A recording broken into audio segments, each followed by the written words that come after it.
Jesus walked along one day and saw a fig tree. Interesting story.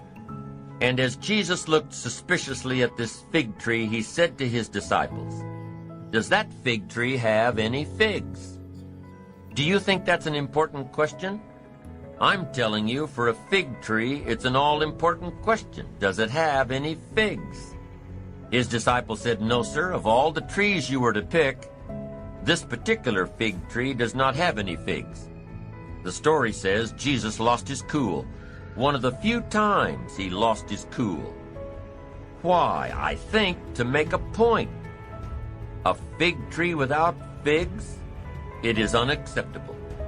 Jesus said, if that fig tree doesn't have any figs, I suggest you promptly take it out. And he added, why let it take up the ground? So you've got to get all your people together every once in a while and say, today we're counting the figs. What for? To see who gets to stay. Why? It's the name of the game. Results. Now, what if your results are not that good right now? What if you're going through some tough times and aren't quite sure what to do next? You know why I do seminars and lectures and write books and audio programs?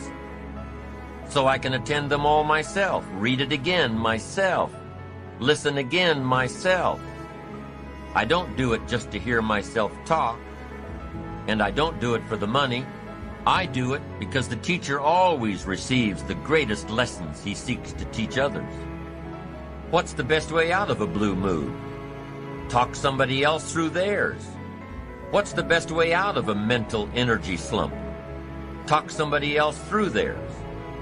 What's the best way to start solving your own problems? Talk to somebody else about theirs.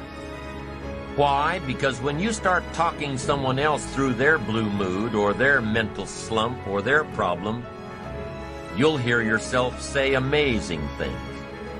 You'll hear all the knowledge that you've gathered come out to help this other person.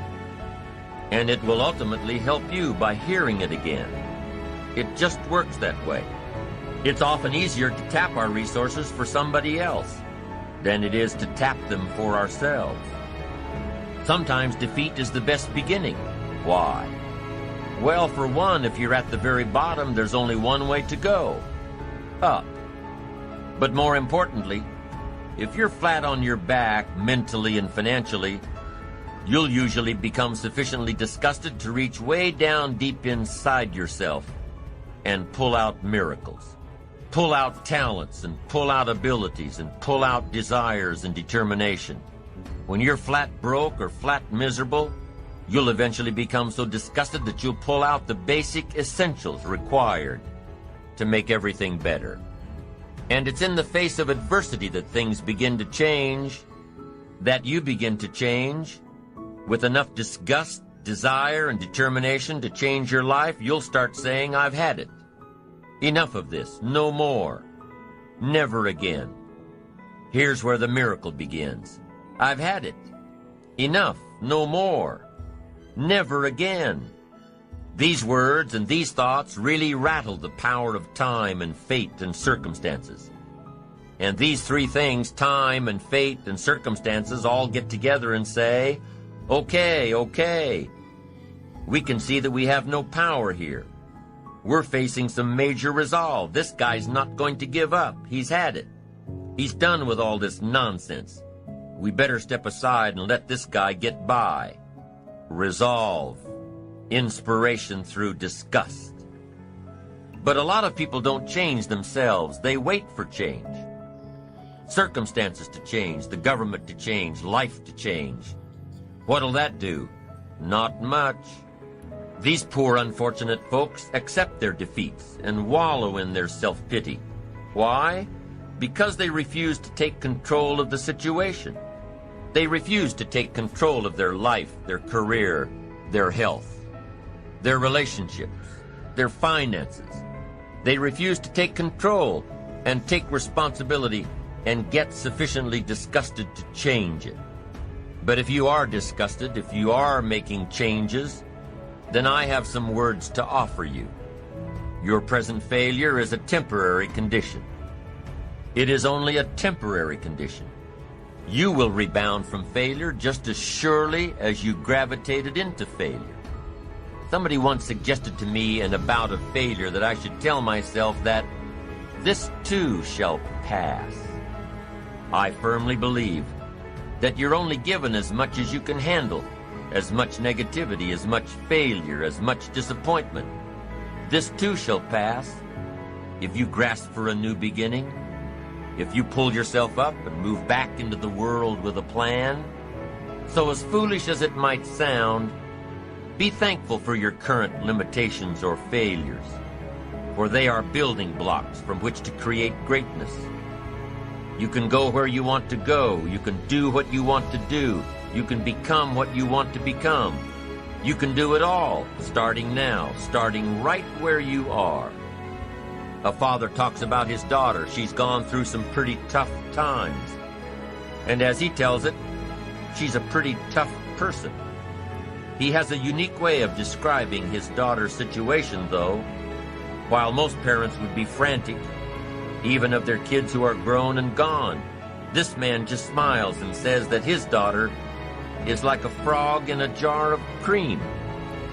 She keeps kicking and kicking and kicking, and pretty soon the milk will turn into a lump of butter, and she'll be able to jump out. That's an interesting way to look at it, an interesting illustration of tenacity, but that's how it works. You've got to keep trying and trying and trying. You've got to have enough resolve to do it until. So be grateful for adversity. But for your future, make it work for you, not against you. Make your failures give birth to great opportunity, not prolonged agony. Make your disgust lead to inspiration, not depression.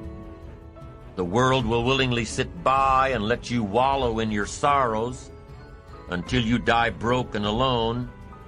And here's what else the world will do. The world will step aside and let you by. Once you decide that your present situation is only temporary. Once you decide to get back on your feet and make your mark. The world doesn't care which choice you make, to stop here or to go on. The world doesn't really care. So you have to. You have to care. In your own enlightened self-interest, give a run at adventure. Keep your eyes firmly on the achievement, on your ambition, and not merely existence and self-pity. Make a commitment to excellence. Success is something you attract by the person you become. Success is not something you pursue. What you pursue usually eludes you like a butterfly, something you go after that you can't catch. Success is something you attract like a magnet by the person you become. To attract attractive people, we've talked about this before. To attract attractive people, you must be attractive. To attract powerful people, you must be powerful. To attract committed people, you must be committed. Instead of going to work on them, you go to work on yourself. You work harder on yourself than you work on the job. And if you become, you can attract. The whole key is to make yourself valuable. The key is to make yourself attractive. The key is to make yourself skillful, competent, willing, powerful, unique, sophisticated, cultured, being able to manage, in control, healthy. The whole key really to the future is personal development.